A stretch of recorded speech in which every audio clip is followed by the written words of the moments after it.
Hey there, Dr. Vinash here. This is going to be pharmacology of the central nervous system. Now, as usual, we are not going to follow the pattern given in the textbook. We are going to rearrange it a little bit so that things become really simple. Okay? The first thing that you will study from the drugs acting on CNS is antiepileptic drug. Okay? This should be followed by sedative and hypnotics. Then move on to antipsychotics, antidepressants, anti-anxiety and anti-mania. So anti-epileptics first, then sedative hypnotics, then antipsychotics, antidepressant, anti-anxiety and anti-mania drug. Then you will move on to anti-Parkinsonian drugs, and in the end you will do opioid, analgesics and antagonist. As far as exams are concerned, from the chapter ethyl and methyl alcohol, there is only one answer, actually two answers which are important. We will be doing only those, and from general anesthetics, a few important pointers will be shared. So, let's dive right in to our first topic, which is anti-epileptic drugs. Now, let's start then chapter 30. Epilepsies are actually a group of disorders of the central nervous system. They are characterized by sudden onset of paroxysmal cerebral dysrhythmia. The cerebral neurons fire in a different manner as compared to the normal, and that manifests as a brief episode of seizure, an episode of loss or disturbance of consciousness with or without body movements, which are called as convulsions. There can be sensory or psychiatric phenomena. Now, do you need to know the definition? Not really. But why did I then emphasize on the definition? Because here you have to understand that epilepsy is a group of disorders. Okay, it's not one single disease. Secondly, you have to understand it's paroxysmal. It can happen anytime. And third thing is, the loss of consciousness may or may not be there. The characteristic body movements may or may not be there. So epilepsies are going to be of different types, right? The easiest way to classify epilepsy is as follows. Now this I want you to know so that you understand the medicine part of this, the pharmacology part of it. The first way of classifying it is into two major categories: generalized seizures and partial seizures. Generalized means they will have diffuse origin involving both hemispheres, and partial seizure means unilateral localized origin in the brain. Okay, and this partial seizure spreads only to a small extent, or it might even go to a larger area, or sometimes even to the whole brain, but it always starts at a unilateral localized origin. Okay, simple. So in generalized seizure, the manifestations and the EEG abnormalities will be bilateral, whereas in partial seizure it may be unilateral or later on may be bilateral. Simple. Okay, the first one is generalized tonic-clonic seizure, GTC as we love to call it, also known as major epilepsy or grand mal epilepsy. This epilepsy lasts only for 1 to 2 minutes.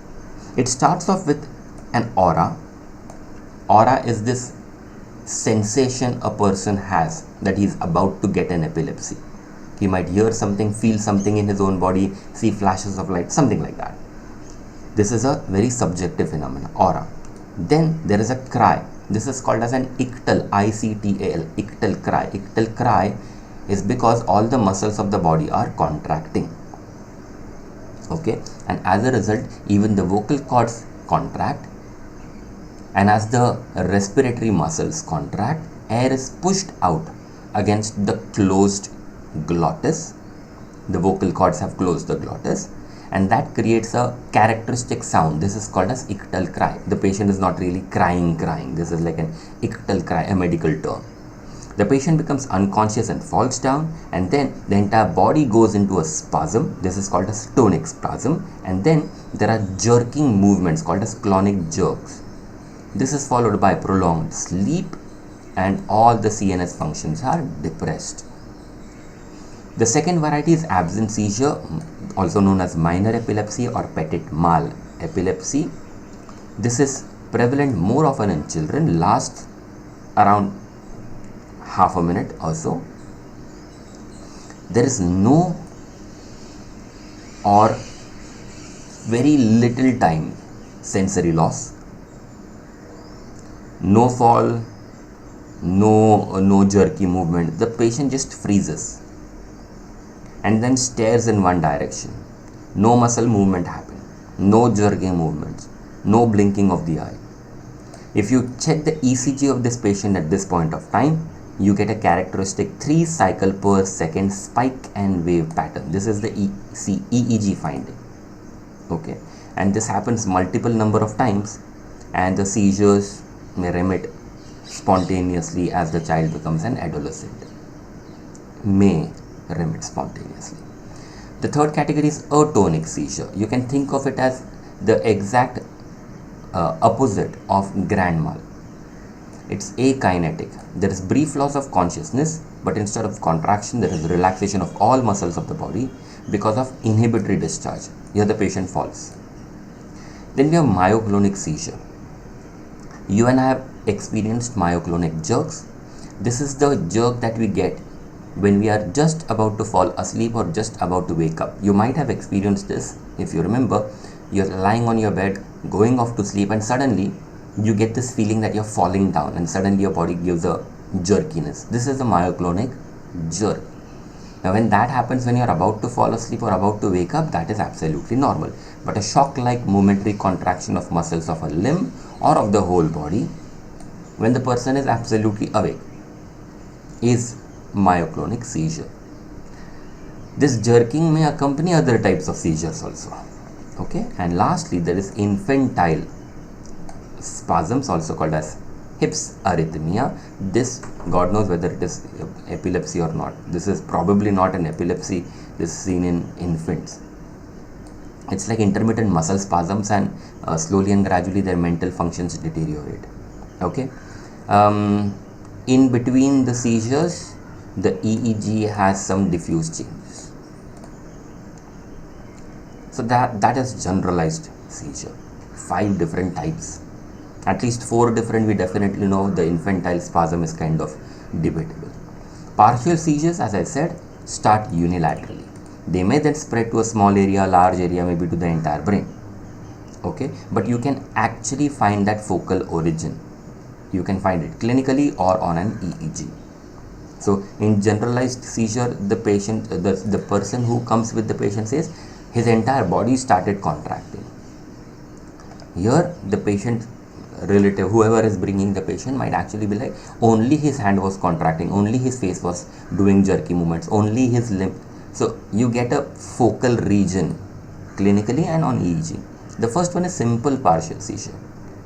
This is sudden onset of unilateral clonic jerking of a group of muscles or a limb, lasting around half a minute to 1.5 minutes. Or it can even be sensory disturbance, like suddenly one part of the body gets pinprick or tingling, or there can be sounds the patient hears, vision a patient has, the hallucinations, depending on the area of the cortex involved, right? The patient is absolutely conscious and aware of the attack. Here the patient will tell you only this part was moving, only that part was doing this, only hearing was abnormal, only vision was abnormal. Complex partial seizure literally means an attack of bizarre and confused behavior, a dream-like state, a purposeless movement, or even walking unaware. And these emotional changes last 1 to 2 minutes. And why is it called as complex? Not because of all these things. It is because there is impairment of consciousness. The patient can't tell you that he had such attack. Here an aura precedes. Aura, as I said, is here, that thing. Okay, and the seizure focus is usually in the temporal lobe. And then simple partial or complex partial seizure may start as simple and complex partial seizure, but may become generalized seizure eventually. Okay, so it will go into GTC. Clear? Now you need to know this. Most cases of epilepsy are primary epilepsies, which means we don't know why they happen. But sometimes there's a reason. A trauma, a surgery on the head, a tumor, intracranial tumor, TB, neurocysticercosis, cerebral ischemia. So treatment depends on the seizure type, not on the etiology, or whether it is primary or secondary. The idea is give symptomatic treatment.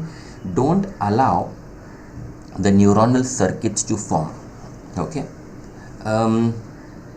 Imagine this. If I tell you my phone number only once, okay, and I ask you 5 days later, you would definitely not remember it, because who remembers phone numbers nowadays? But imagine I keep calling you every half an hour for the next 5 days, and every time you pick up my call, every half an hour, I tell you my phone number is XYZ, whatever it is. Don't you think at the end of the 5 days you would have literally by-hearted my phone number, because you are hearing it again and again and again, and a neuronal circuit has been established? Think of epilepsy like that. If once a person gets epilepsy and you don't stop the epileptic attacks, he will get it second time, third time, fourth time, fifth time, and things will become so smooth.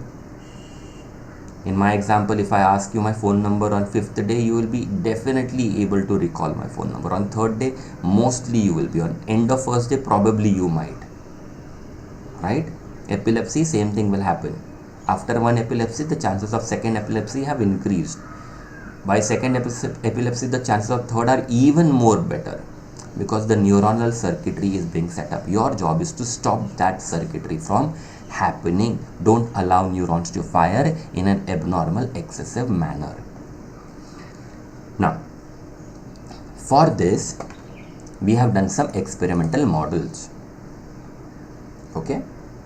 The experimental models are for testing anti-epileptic drugs. See, you can't get a human being to test epilepsy, because by definition epilepsy is paroxysmal. So you need to create a model where you can test your medicine. There are 4 important models here. They are maximal electroshock therapy,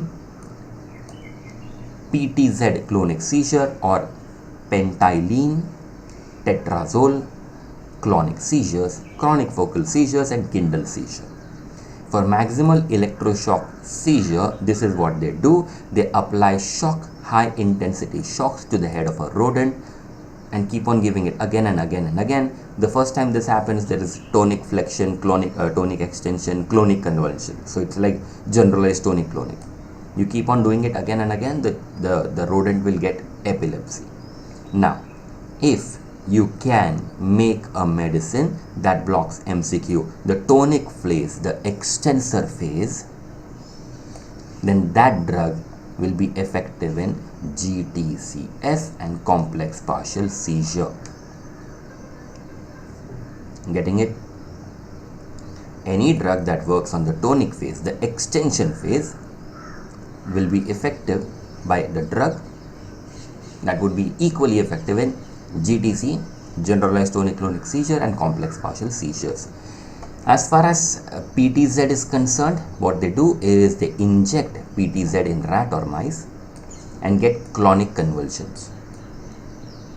Any drug that can prevent these clonic convulsions will be effective in absence and myoclonic seizure. Okay? Now, the difference between these two is, in maximal electroshock seizure, the medicines are going to stop the spread of seizure discharge. They are not going to allow the abnormal electrical impulse to spread. And in PTZ, the medicines will be such that they will act on the seizure focus itself. They will not allow the abnormal neurons to even fire. So medicines that are effective in maximal electroshock, they will allow the abnormal neurons to fire, but they will not allow that abnormal neuronal discharge to spread. I hope things are clear. The next one is chronic focal seizure. This is by applying alumina cream directly on the motor cortex of a monkey.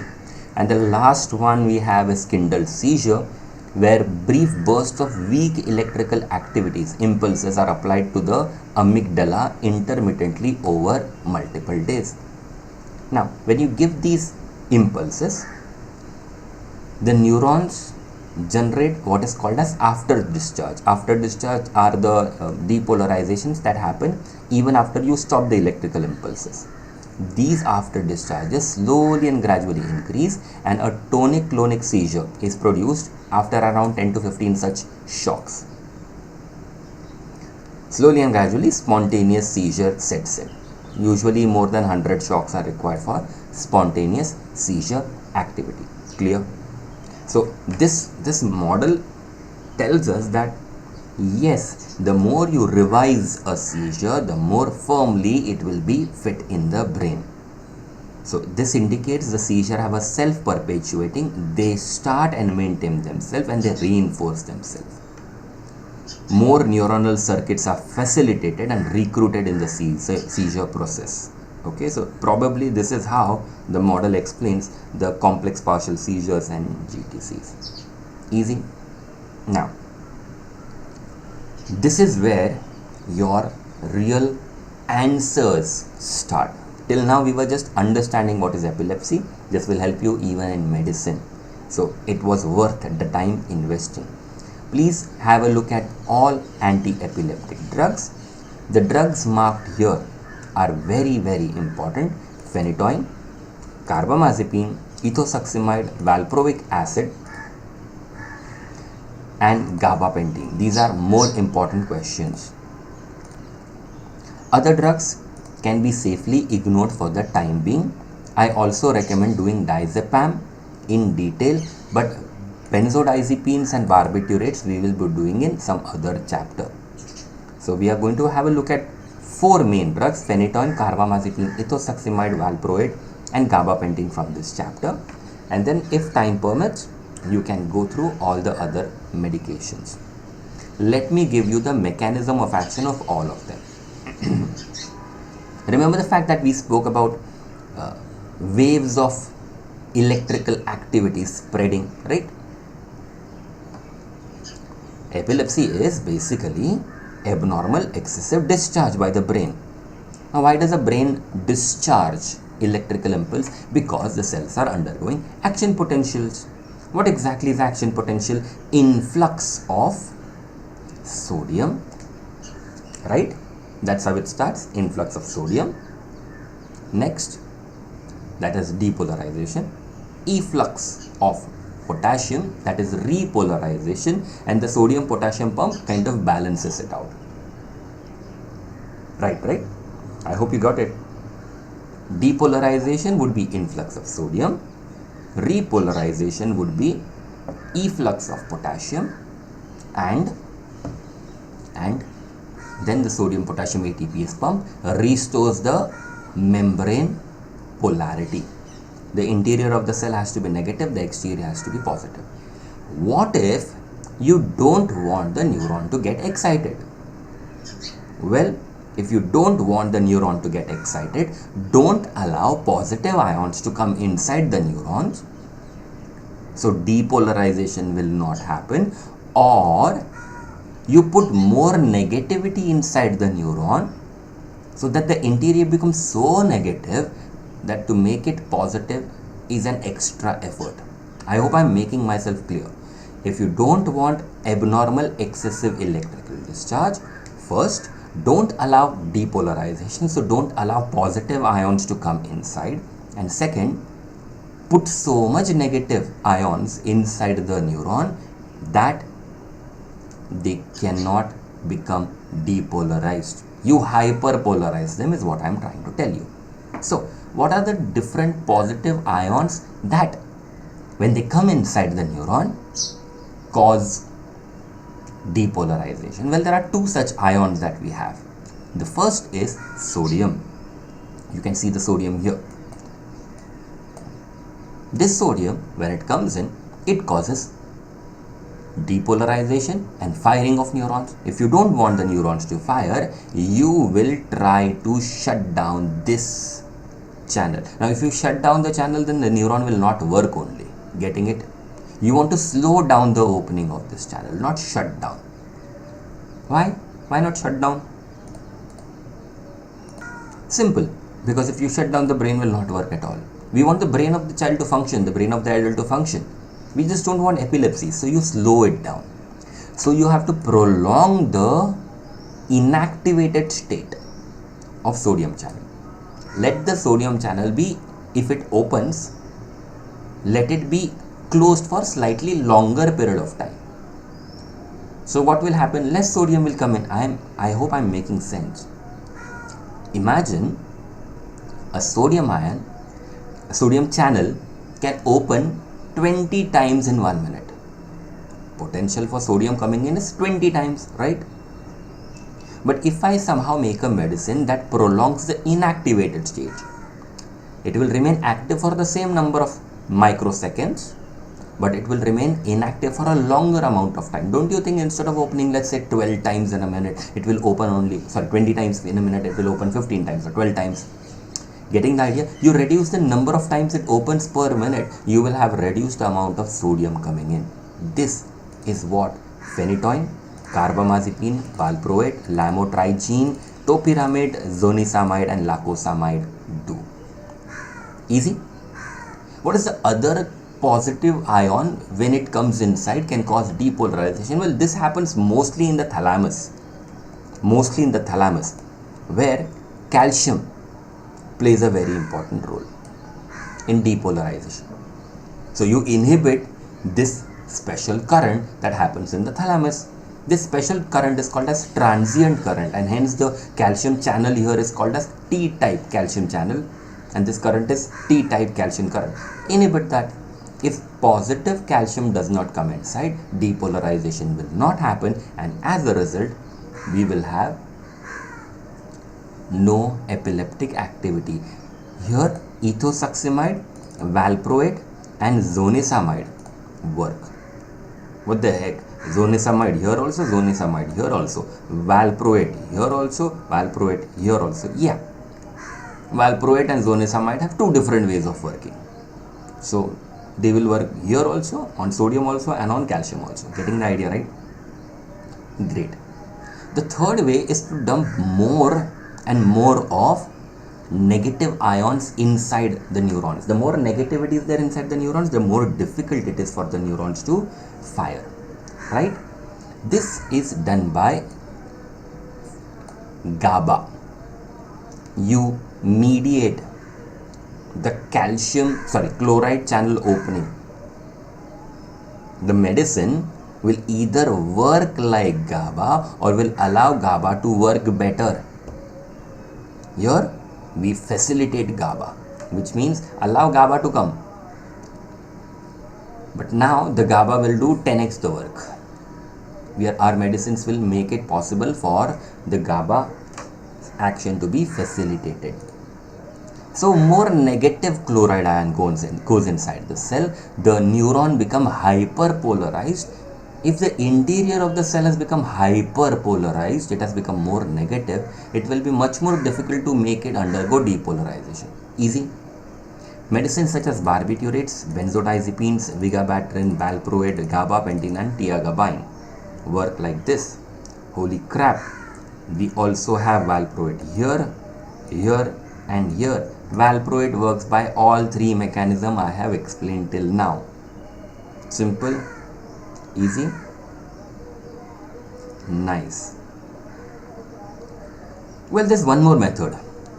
There's an excitatory glutamic synapse present in our brain. Glutamate, it's a excitatory neurotransmitter. If you want the neurons to not get excited, you can block the excitatory neurotransmitter. So there is a method to inhibit this excitatory glutamatergic synapse. We use medicines such as phenobarbital, phenytoin, lamotrigine, topiramate, valproate, levetiracetam and lacosamide.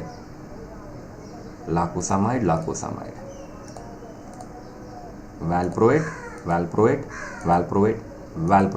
Valproate works by 4 different methods. Lamotrigine, topiramate,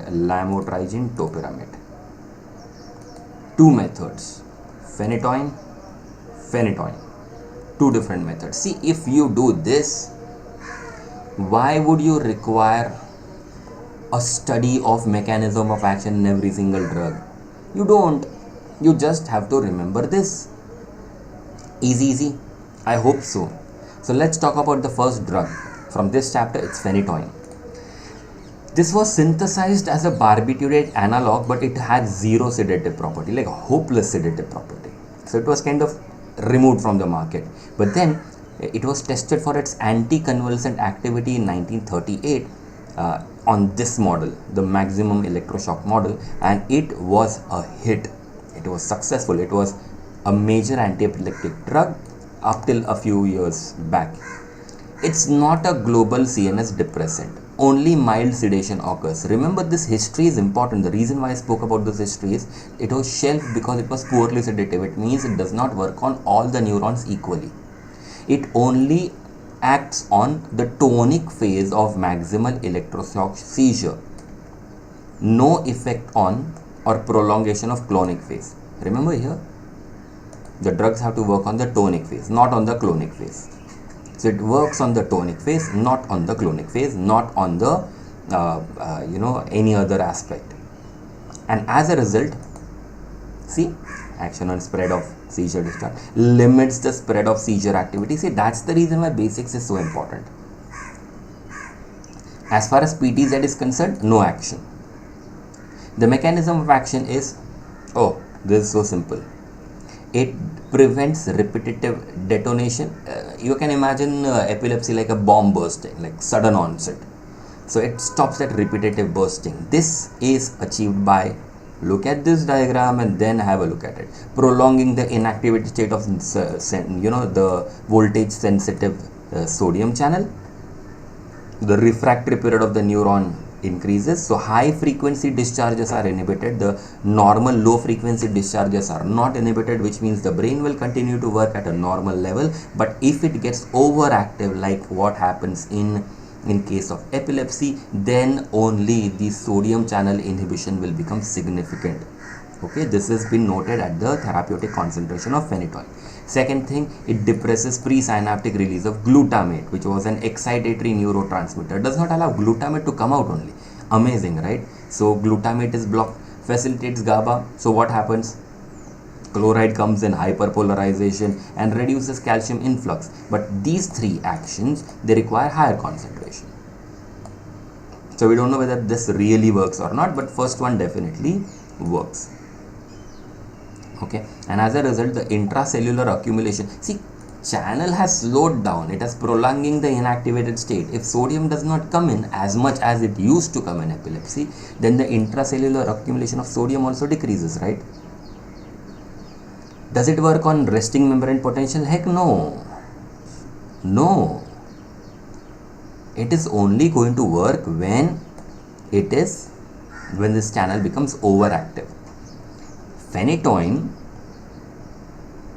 does not interfere with kindling. Remember, it is not on setting up the electric. It just inhibits spread. Okay, so because this inhibits high frequency firing only, even in a condition like trigeminal neuralgia, where the trigeminal nerve is paining because of repetitive firing, you can try this medication. And also in cardiac arrhythmias, we can try this. Okay. Now, as far as pharmacokinetics is concerned, I don't think you should be wasting your time doing all these things, but the adverse effects are extremely important. Okay. These includes gum hypertrophy, more in young patients. This is because more collagen grows. Maintain good oral hygiene, this problem will not happen. Think about boyish looks, hirsutism, coarsening of facial hair, which of course is a bad news for girls, and acne. Some hypersensitivity reactions can happen, such as rashes and DLE. DLE is discoid lupus erythematosus. Lymphadenopathy can happen. Megaloblastic anemia and osteomalacia can happen if we have taken it for a longer period of time. This is because the medicine interferes with folate absorption and vitamin D activation. Okay, So folate absorption is interfered, megaloblastic anemia, vitamin D activation is interfered, osteomalacia. And important MCQ and a point that you cannot miss, you cannot give this during pregnancy because it can cause fetal Hydantoin syndrome, where the baby has hypoplastic phalanges, cleft palate, cleft lip, hair lip, and microcephaly. This is because of an arnine oxide metabolite of the drug. If overdose is done, then we can have cerebellar and vestibular problems such as ataxia, vertigo, diplopia, nystagmus, drowsiness, behavioral changes, mental confusions, hallucination, disorientation, and rigidity. The patient will have epigastric pain, nausea, and vomiting, and IV injections of phenytoin sodium can actually cause local vascular injury. The intima gets damaged, there can be thrombosis. When there is thrombosis of a vein, the blood supply to the limb, see, if you are taking it in of course most of the injections are given in the vein of the hand, so the arterial supply is not having a problem, the venous drainage definitely will have a problem because of the thrombosis, and as a result there will be edema and discoloration of the injected limb. Even tissue necrosis can happen if the medicine comes out into the tissue, and rarely fall in BP and cardiac arrhythmias can happen. This only happens on IV injection. So whenever you are giving a continuous IV injections, please monitor your patients. In an ideal world, you should do interactions. But as of now, because we are very focused on what can come in your exams, you can skip it for the time being. But I highly recommend that since you too would like to be great at your clinical practice, or if you are a medical student, you would love to be excellent in your PG preparations, you should know this. You will come back to this after your exam gets over. Where do you use it? This is for GTC and partial seizures, right? But now we use it when the other drugs cannot be used. The other drugs are better tolerated. Look at the freaking side effects, man. Who wants all these? So we use other drugs. This is because phenytoin creates side effects and drug interactions, okay? And the problem is its metabolism also. It's called as non-linear clearance. Small increase in dose will cause marked increase in concentration and toxicity. So be careful. Never give it in absent seizure and myoclonic seizure. Not to be given. MCQ. It actually creates more problem for these people. And it can be given IV for status epilepticus only if its cousin brother. Fosphenytoin is not available. Carbamazepine would be my drug of choice for trigeminal neuralgia, but if this is not there, then I can use phenytoin. Now once you are done with this, have a look at fosphenytoin if time permits, otherwise you can skip it, it's not going to come in your exam. Moving on to carbamazepine. It is related to a drug called as imipramine, introduced for trigeminal neuralgia. Very soon we realized that it works amazing in partial seizures and GTC. The action is more or less like phenytoin, but carbamazepine modifies the maximal electroshock seizures as well as the PTZ and the electroshock convulsion. See, all these things it blocks. Where is it? Here it is. So this also is blocked and this also is blocked. Getting the idea? So carbamazepine works in 2 or 3 different levels. The high frequency discharges are inhibited, not the normal frequency. And actually there is a presynaptic action also which can decrease the amount of neurotransmitter released. It also inhibits kindling. See how many things it is blocking. So how does it work? On the sodium channel by prolonging the inactivated state. Easy? Just like phenytoin. But apart from that, it also exerts a lithium-like effect in mania and bipolar disorder. Okay? That's it. Simple, straightforward. It related to imipramine, was introduced for trigeminal neuralgia, became the first line drug for partial seizures and GTC. Its actions are more or less like phenytoin, but of course the side effects are lower. Carbamazepine modifies maximal electroshock seizure, PTZ, electroshock convulsions, and kindling also is inhibited. The high frequency discharges are inhibited. Presynaptic action will cause decrease in neurotransmitter release, and it has a lithium light action in mania and bipolar disorder. Check the pharmacokinetics. Nobody has time for that. As of now, adverse effects are important. Dose related neurotoxicity. The higher the dose you give, more the chances of sedation, dizziness, vertigo, diplopia, and ataxia. Okay, so what we do is, instead of giving normal tablets, we convert them into extended release oral tablets. So the plasma concentration does not spike, it remains consistent, and as a result you get a proper neurological control. Okay, now you don't get direct neurological control, you control the plasma concentration. These things will not happen. That's what they are trying to say. Vomiting, diarrhea, worsening of seizure has been seen at higher doses, so be careful how much you give. If you give it too much, then there might be coma, convulsions, cardiovascular collapse, and even death is possible. But these all things, if you notice, they are all at higher concentrations. Normally, much more common is hypersensitivity reactions, which include rash, photosensitivity, hepatitis, lupus-like syndrome, agranulocytosis, aplastic anemia, and a little less WBCs because of hypersensitivity. A point that we missed here, which was really not important, is it also has ADH-like action.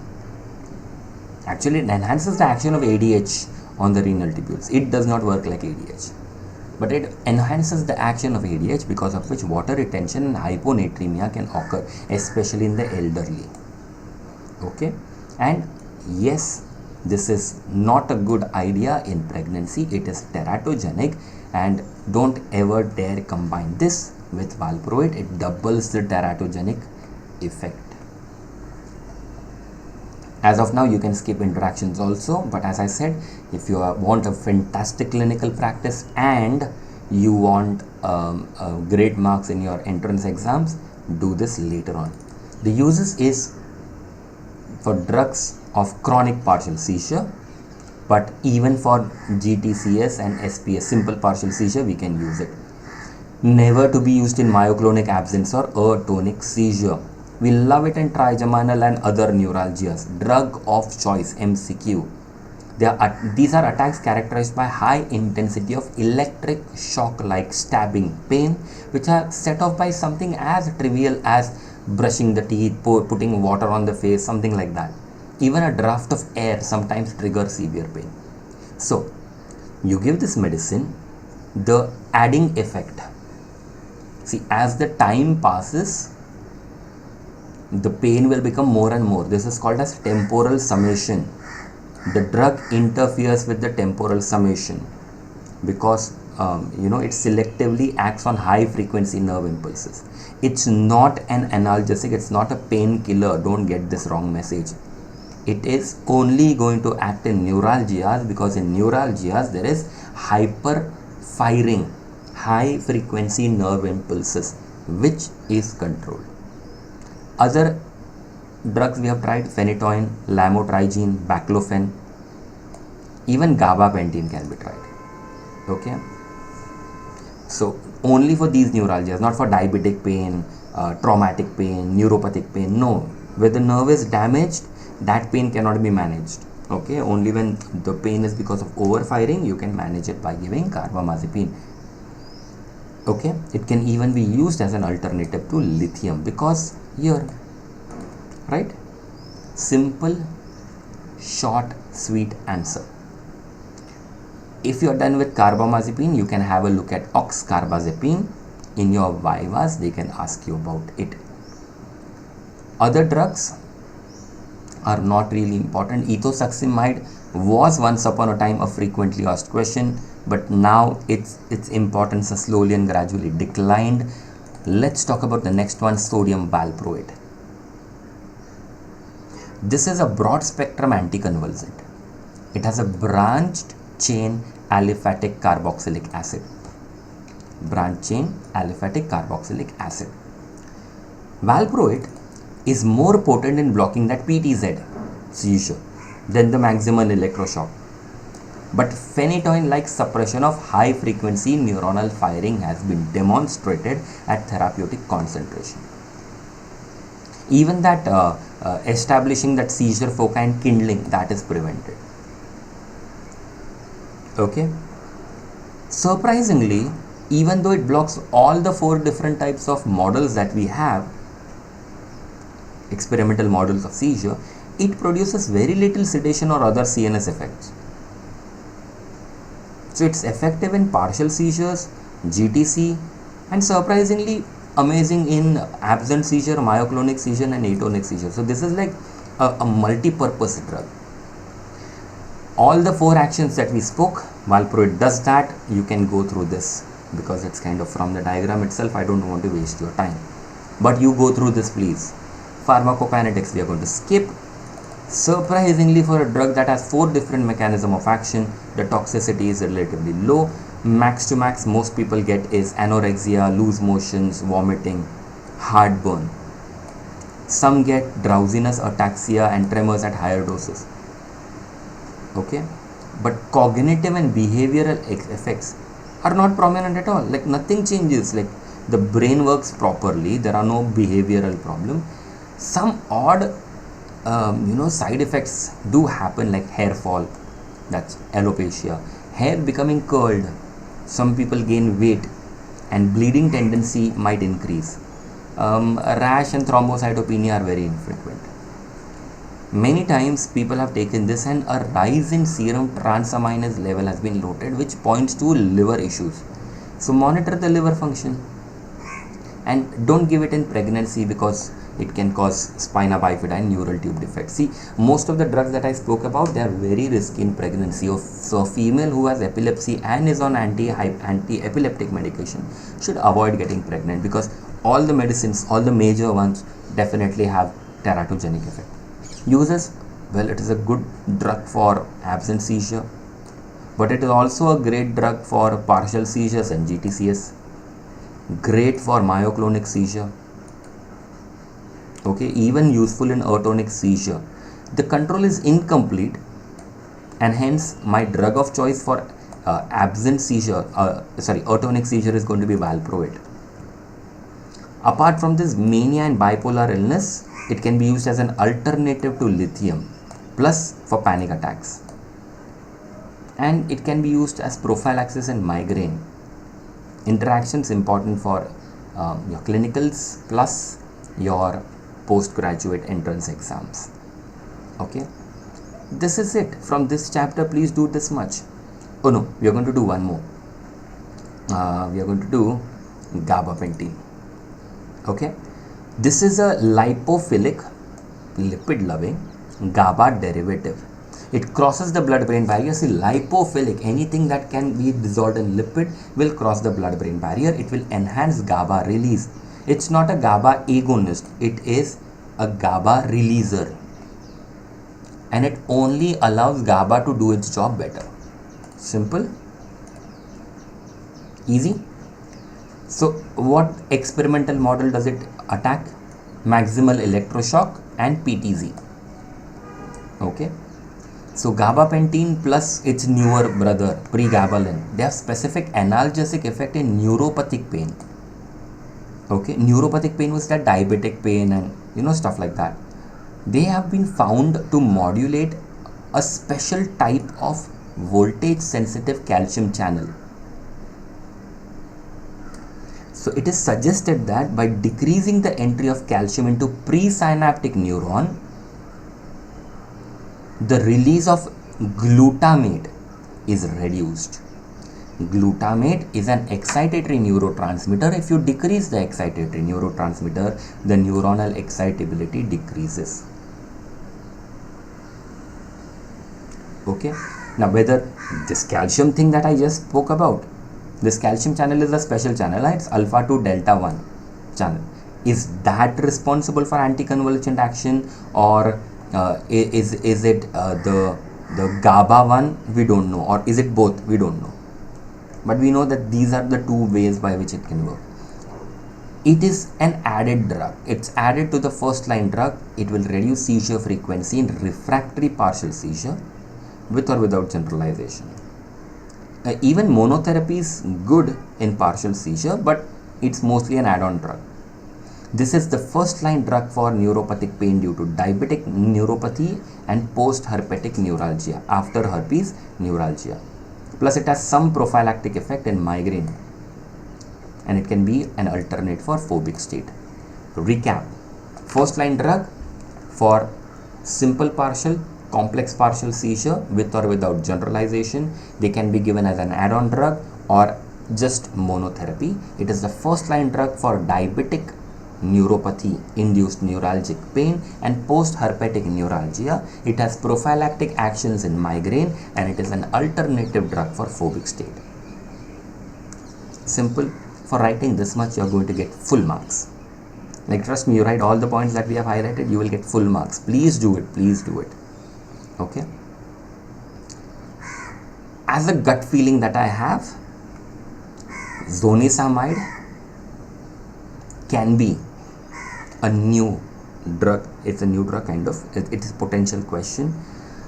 Have a look at this. I'll just give you an overview at the end of this session, but just have a look. How do you treat epilepsies is something that can be a question that is asked in your vivas.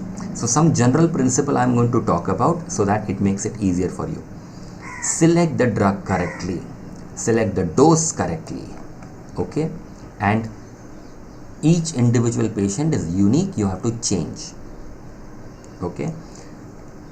The newer anti-epileptic drugs are less sedating, they have less side effects, and they have less drug interactions, and hence the newer drugs are being preferred as compared to older ones. But you also remember the fact that newer drugs have less study done on them. Start as early as possible, because each time seizure happens, it's like kindling, okay. Start with a single drug, lowest possible dose, gradually increase till full control of seizure is there or side effects appear. If full control is not obtained, then you substitute another drug. So when you are substituting, don't stop the first one and start the second one. You decrease the dose of the first drug gradually, and you increase the second drug's dose gradually till the second drug gets a full control. When 1, 2, 3 attempts have been made using monotherapy and all of them have failed, then only you will start combining medications. Try combining medicine with different mechanism of action, because it does not make sense to give two drugs that work by the same way, right? When you are doing this combination, see to it that there are no interactions. If two drugs fail, you have to understand that third drug also is not going to work, okay. You have to then investigate whether the patient has more than one seizure type.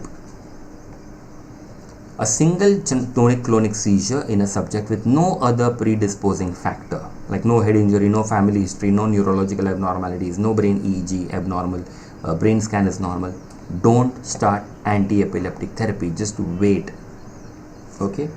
Keep the regimen as simple as possible, and a seizure diary has to be maintained. And once you are sure that the seizure is not coming back, the drug withdrawal should be gradual. But because if you stop the drug suddenly, you will get precipitation, okay.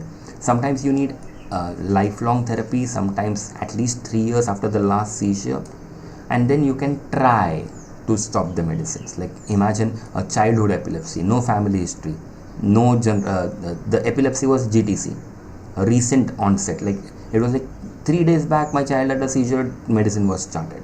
Then this is like a very short time, so the chance of the brain getting an idea, that kindling going is rare.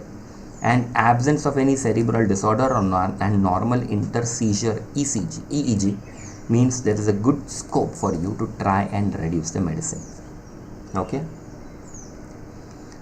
You can even regulate the dose by checking the steady state plasma drug level, monitor it, okay, because many of these medicines have a defined therapeutic range. Plus, even though you give, let's say, 500 mg tablet to 5 different people, don't expect the same plasma concentration in all 5 of them. Everybody has a different metabolism, everybody will have a different plasma concentration. So you might have to check whether your patient needs a higher or a lower dose. And compliance among epileptics is poor because these medicines sometimes cause side effects. So you have to keep on monitoring their steady state plasma level. If a woman who is on anti-epileptic drug gets pregnant, you should not stop the anti-epileptic drug. Then you might be wondering, so what about all the teratogenic effect that we spoke about? Well, if you discontinue the therapy at the time of pregnancy, the risk of status epilepticus is extremely high. The fits that happen during pregnancy themselves will increase the risk of birth defects, may cause mental retardation in child.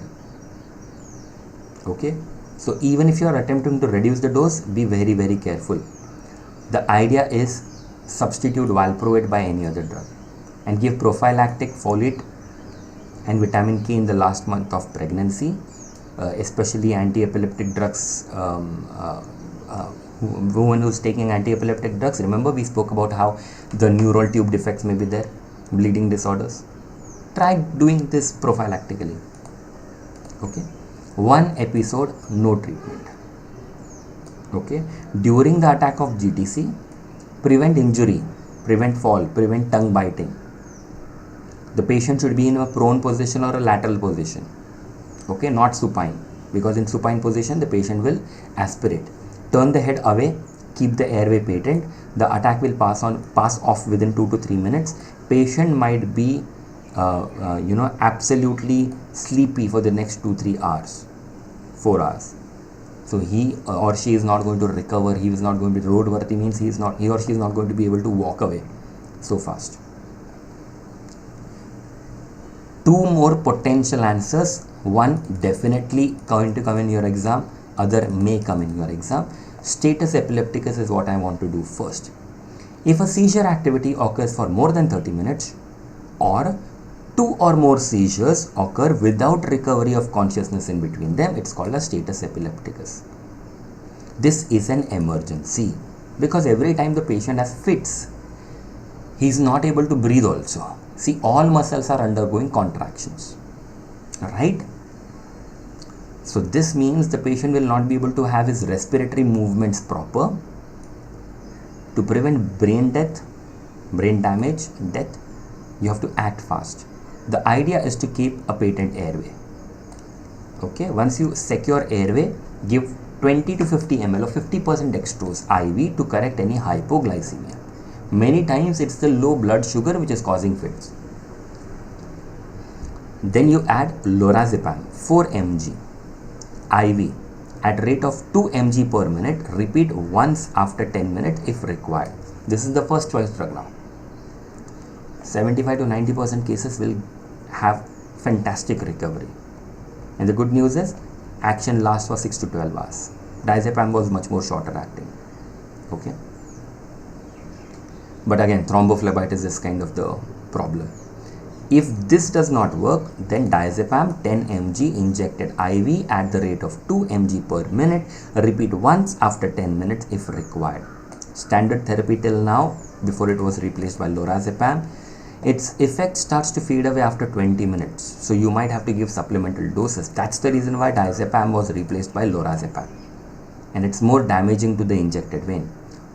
If these two don't work, then fosphenytoin 100 to 150 mg per minute IV infusion, maximum of 1000 mg. Okay, under continuous ECG monitoring is given. This is a slower acting drug. It should be given subsequently. Even if lorazepam response is there, you still go ahead with fosphenytoin. It will respond, it will suppress the seizure that may not have responded to lorazepam, and it then gives you a good control, good starting point for long-term seizure treatment. If fosphenytoin is not available, phenytoin sodium. Okay.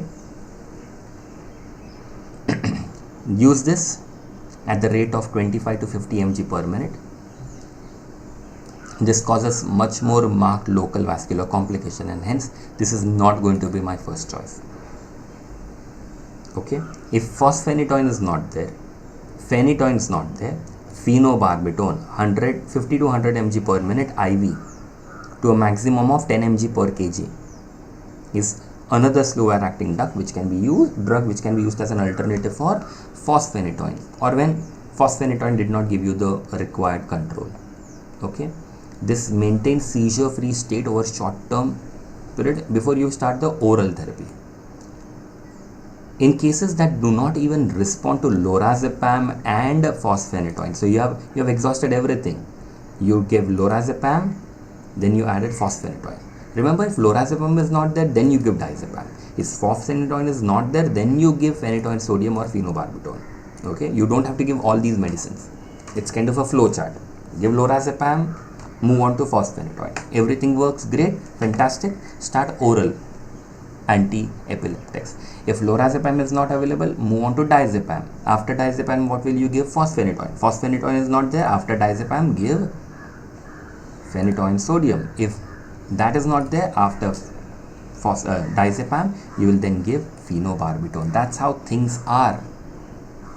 But even when that fails, within 40 minutes of seizure onset, you have to give IV midazolam, propofol, thiopentone anesthesia. You may or may not have to give curarization. Curarization is skeletal muscle relaxing. You have to put the patient in ICU. Apart from this, it goes without saying, maintain airway, oxygenation, give proper fluid electrolyte balance, maintain the BP, maintain the cardiac rhythm, maintain the blood sugar level, care of the unconscious patient should be taken. This is additional. This has been asked so many number of times that if you go to your exam without doing status epilepticus, this will be very, very bad. Febrile convulsions. This is an odd topic which may come. Children under 5 years of age may sometimes develop convulsions during their fever. And what we have noticed is every time the child has fever, the seizure recur. And the problem is, if the fever is too frequent, it can become chronic epilepsy. Okay, so what you do? Don't treat convulsions. These medicines have side effects. Give paracetamol and cooling. Sponge the baby. When you sponge the baby, the temperature comes down. Simple. But what if the patient already has fever and has started convulsing? Then you give rectal diazepam 0.5 mg per kg right at the start of convulsion.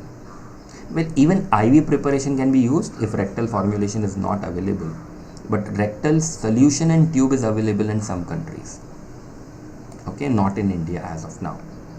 Within 5 minutes of giving this diazepam, the seizures stop. If not, you can try another dose. Okay, you can give a maximum of 4 such doses every 12 hours. If the fever is prolonged, a gap of 24 to 48 hours is given before starting the next series of 4 doses. In recurrent cases, or those who are at a risk of developing epilepsy, you can start intermittent prophylaxis with diazepam at the onset of fever. But mostly if you give paracetamol and the fever comes down, it goes away. Just do this much. No need for doing HIPS arrhythmias. You should know at least the various types of seizures and their first line drugs. At least this much, please do. Which brings me to the promise I made to you. At the end of this session, I am going to talk about zonisamide because it's my gut feeling this can come. So you should do this according to me. This is newer anticonvulsant. It has a weak carbonic anhydrase inhibitory action. This drug, zonisamide, modifies maximal electroshock seizure, inhibits kindled seizure, but does not have an effect on PTZ. How does it work? Prolongation of sodium channel inactivation.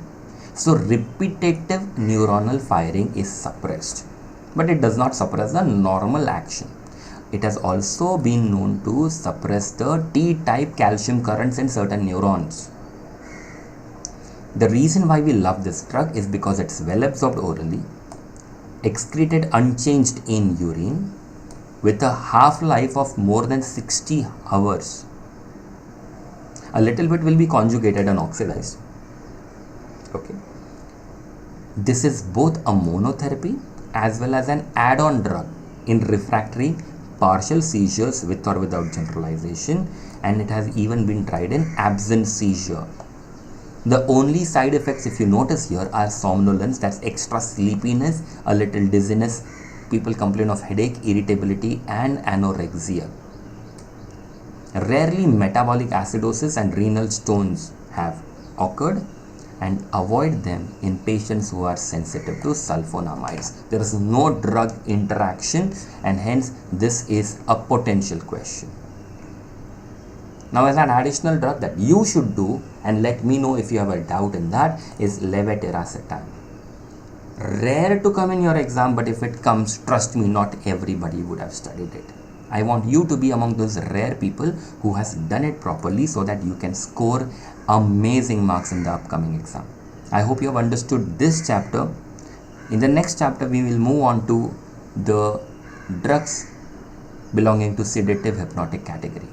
Till the next time we meet, this is Dr. Avinash signing off for now. Take care, keep studying and keep rocking. Bye bye.